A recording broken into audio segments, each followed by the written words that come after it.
नमस्कार दोस्तों, मैं डॉक्टर सर्वेश कुमार सिंह, आयुर्वेद चिकित्सक, आप सभी का दोस्तों अपने यूट्यूब चैनल आयुर्वेद संजीवन पे हार्दिक स्वागत करता हूं। दोस्तों, अगर आप हमारे चैनल पे पहली बार आए हैं तो आप चैनल को सब्सक्राइब जरूर करें। साथ ही वीडियो अगर आपको अच्छा लगता है तो पसंद और यानी कि लाइक करें और शेयर भी करें। दोस्तों, आज हम बात करेंगे जो एनल फिशर होता है, परिकर्तिका जिसको कहते हैं आयुर्वेद की भाषा में। एनल फिशर की दो कंडीशन होती है, एक्यूट एनल फिशर और क्रोनिक एनल फिशर।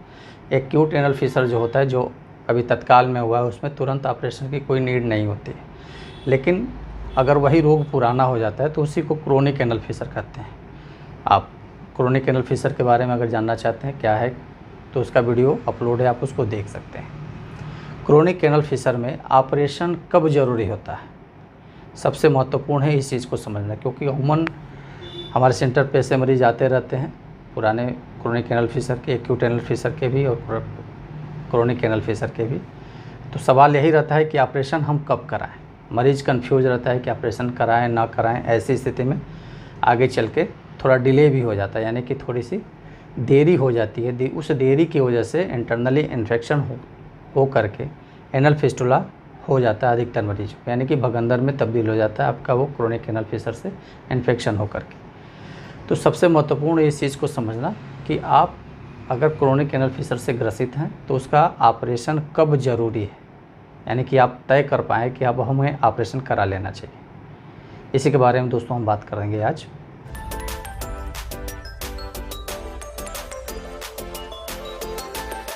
दोस्तों, क्रोनिक एनल फिशर में ख़ास तौर से कई कंडीशन अलग अलग होती है, अलग अलग मरीजों में होती है।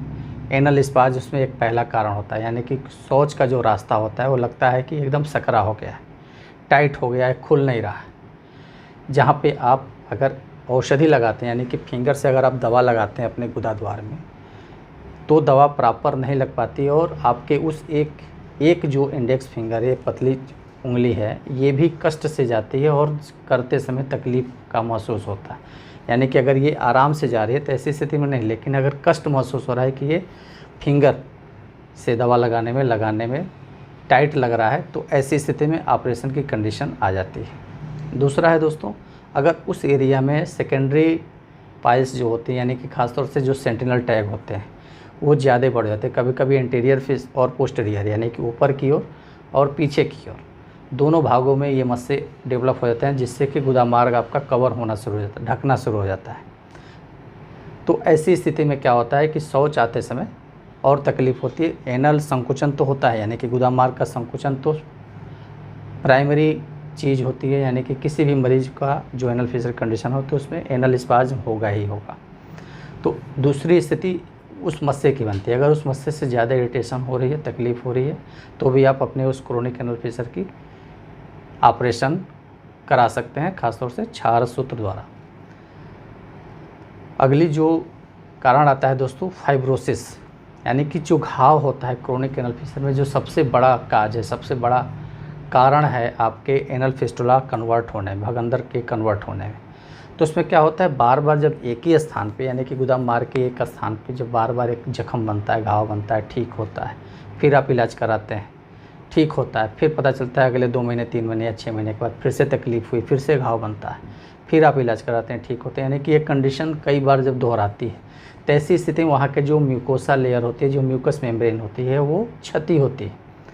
क्षति हुआ तो क्या होता है, वहाँ पे प्रॉपर वो नमी नहीं रहती है, यानी कि वो जो सॉफ्टनेस होना चाहिए म्यूकस मेम्ब्रेन का, वो सॉफ्टनेस नहीं रहता है, जिसकी वजह से वहाँ पे एक तरह से हार्डनेस, यानी कि कुछ गड़ने जैसा, चुभने जैसा आपको फील होगा, या फिंगर लगाएंगे तो कुछ उबड़ खाबड़ महसूस होगा। ऐसी स्थिति में वही जो क्रोनिक एनल फिशर के जो कंडीशन होती हैं, वो एनल फाइब्रोसिस, यानी कि उस एरिया में फाइब्रोस हो जाता है। उस फाइब्रोसिस की वजह से वहाँ पे मल रुकते हैं।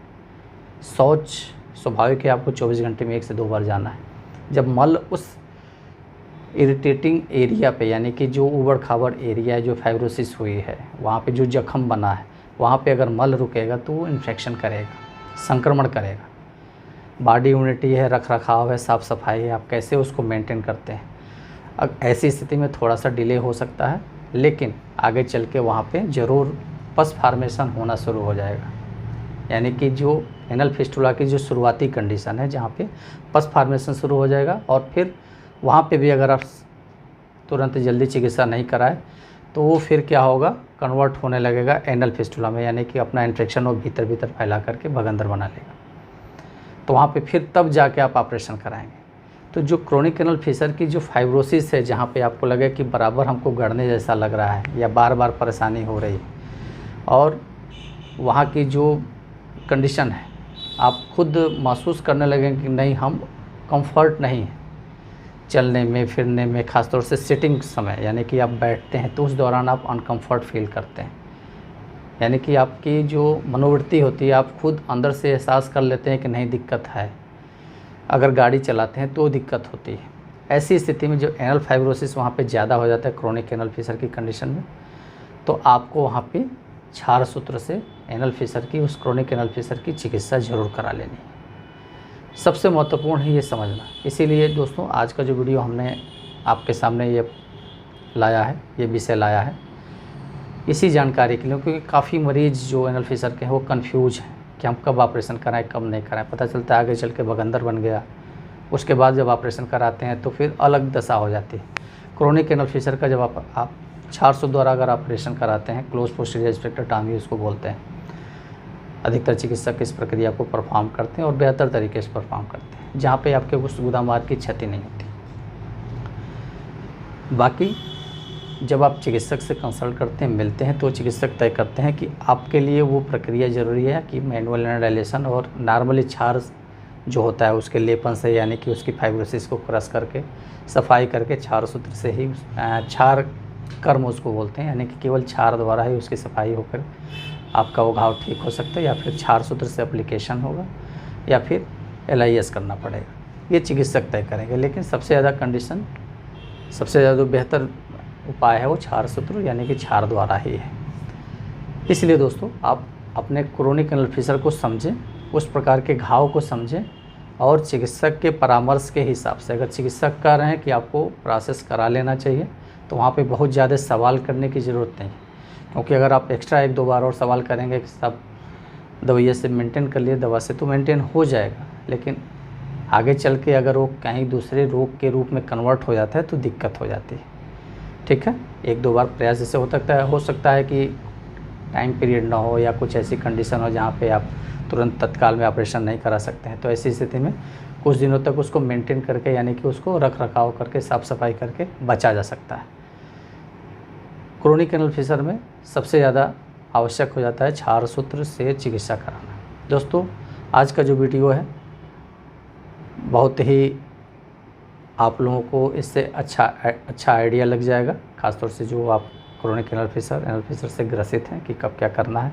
सबसे ज़रूरी है कि आप अपने नज़दीक में जो गुदा रोग के एक्सपर्ट हैं, क्षार सूत्र के विशेषज्ञ हैं, उनसे ज़रूर मिलें, कंसल्ट करें और उनके हिसाब से अपनी चिकित्सा कराएं। दोस्तों आज का जो विषय है, आज का जो वीडियो था, हम लोग यहीं समाप्त करते हैं। अगले वीडियो में किसी दूसरे विषय के साथ फिर से मिलेंगे। दोस्तों अगर आप हमारे चैनल पर पहली बार आए हैं दोस्तों, सब्सक्राइब करें, चैनल को सब्सक्राइब करें, लाइक करें और शेयर भी करें। दोस्तों अगर आप लाइव सेशन पे, लाइव आयुर्वेदा क्लिनिक पर जुड़ना चाहते हैं तो हर शनिवार को शाम 7 बजे हम आपसे लाइव आयुर्वेदा क्लिनिक पे जुड़ते हैं। आपके मन में जो भी क्वेरीज है, जो भी दिक्कतें हैं गुदा रोग के अलावा भी, अगर आप उदर रोग से, त्वचा रोग से या किसी भी रोग से ग्रसित हैं तो आप लाइव सेशन में ज़रूर जुड़ें और अपने उस विकार, उस रोग से संबंधित सवाल पूछें, जिसका निदान और उसके बारे में, उसके चिकित्सा के बारे में, उसके परहेज के बारे में आपको ज़रूर बताया जाएगा। दोस्तों आज का विषय यहीं समाप्त करते हैं। नमस्कार।